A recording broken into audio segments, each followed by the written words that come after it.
Good morning. This is Stan here at the Crow's Nest Railroad, and we've got to finish off our build of a spur and switch this week. And take a look at this. How awesome is that? Now we have to figure out a way to operate the switch. That's what we're going to do right now. And this is not what I had planned, but I was given this by Scotty up at Saguaro Central. How awesome is this little harp stand? So we got to get this rigged up. Let's go. And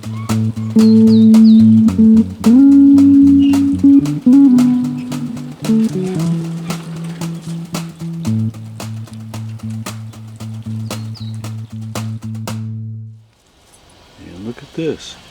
Just a few tiny leaves, a hint of fall. So last time we got this point put in, and then over the next week I've been able to get this matching point in. I've got it propped open here. Let me pull out. So obviously you don't use it in this wide configuration, but what we have to do is tie these together with a little piece of metal. Probably put a tie right here as well, and then run over toward the wall for the actual actuator. And on a previous episode I built this platform out over here. Really, dude? Nothing to see here. Move along. Move along. I built out this platform because I thought I was going to build something up here to actuate the switch, but as it turns out, this harp stand is going to be so awesome, and it's going to sit right there and then actuate a lever this way, and I'll be able to throw the flag on the top. So first thing, let's head into the shop and get busy. So here's this little harp stand. It's got a few little jaggies I'm going to have to grind off here. This is the flag, which will be the actual actuator. I'm going to pivot it right here, and I'm going to have to cut this off here, and then this will slide down inside like that.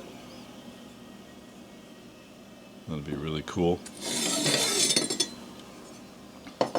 So how I'm imagining this working is I've got this flat aluminum bar that is going to run over to the rail, and it's going to slide back and forth like this, and it's going to throw those points. As it turns out, I only need about 7/16 of movement to get the points. I may fatten that up to more like a 1/2 inch, but with the small size of the 5-inch gauge wheels, I don't have to throw those points a great distance. So actually that's not a lot of movement on the harp stand here. There is a little more at the top than there is down here at the bottom. So here's what I'm thinking. You can let me know in the comments. So I thought of using this little eye bolt here, and I'm going to put a washer in here. I've got a little spring I'm going to put in there, and another washer. So let me fiddle this in here just a bit.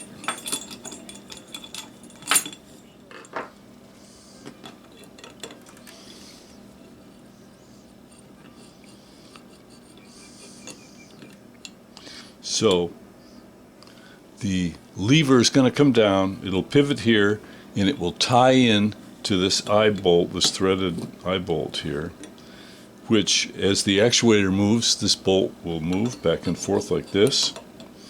And I'll use a simple piece of angle that I will bolt in here, and then this angle will attach to our actuator.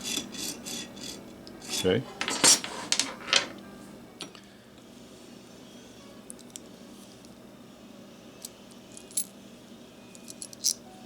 So what I'm going to do here, I've got a little nylon bushing that fits right inside the eye, and a couple of fender washers, and that is the assembly that I'm going to use to attach to the actual flag piece.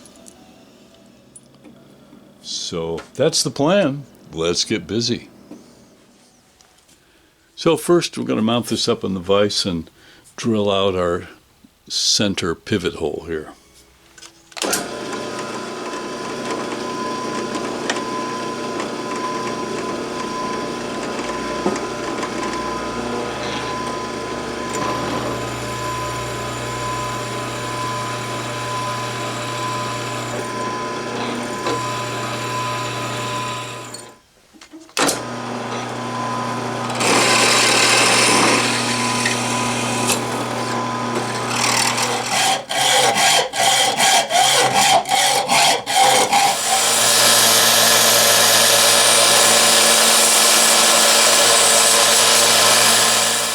Instead of the nylon bushing, I decided to go with a nut for the center of this eye bolt as a bushing.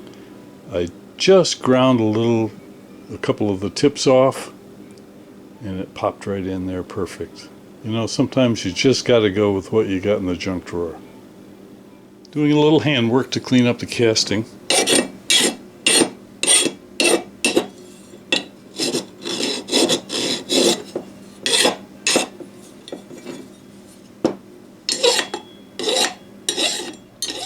Well, there it is in place. And the spur runs out up onto our deck. And of course, the main line swerves off here. And let's take a quick look. So you can see the end of the points are connected to this aluminum bar. I kind of painted myself in the corner there. So what I had to do is I actually had to tap this piece of aluminum so the screws could go down in there, because I really couldn't get underneath. And hopefully I've got enough room for flanges.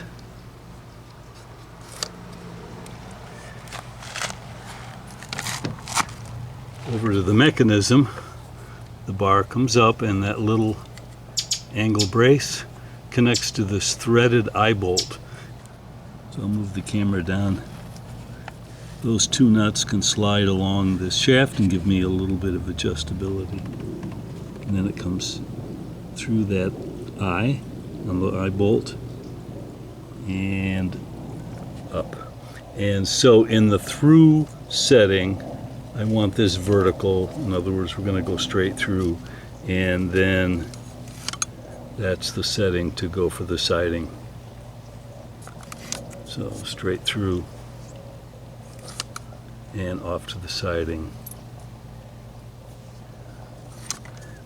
And there's a fair amount of tension. It kind of stays put, actually, wherever I put it. I decided not to load the bottom with a spring. There's a little bit of flex in this aluminum, and it does add a little bit of springiness. It kind of goes up and down. And what I'm going to do, I've got a little pin, and for now, until I can think of something different, I'm actually going to just pin it into the open position so that it can't move.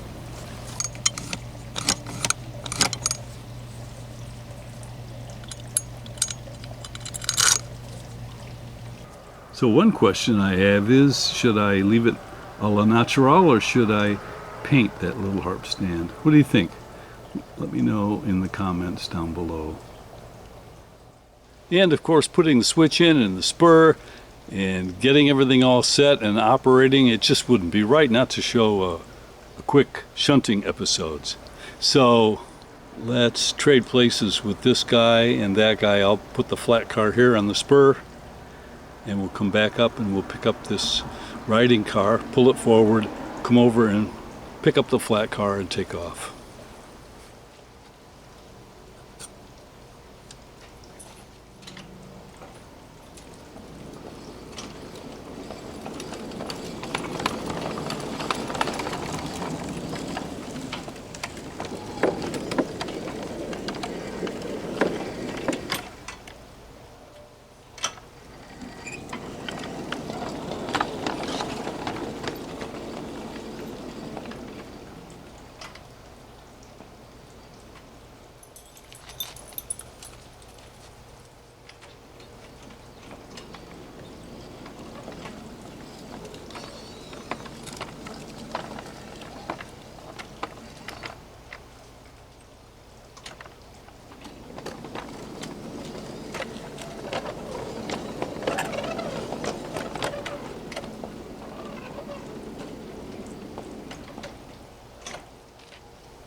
Well, that's going to wrap it up for this switch and spur building project.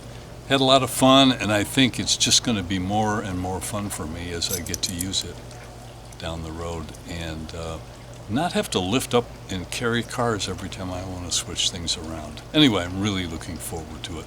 This is Stan Kepler is saying thanks so much for watching. We'll see you right here next time.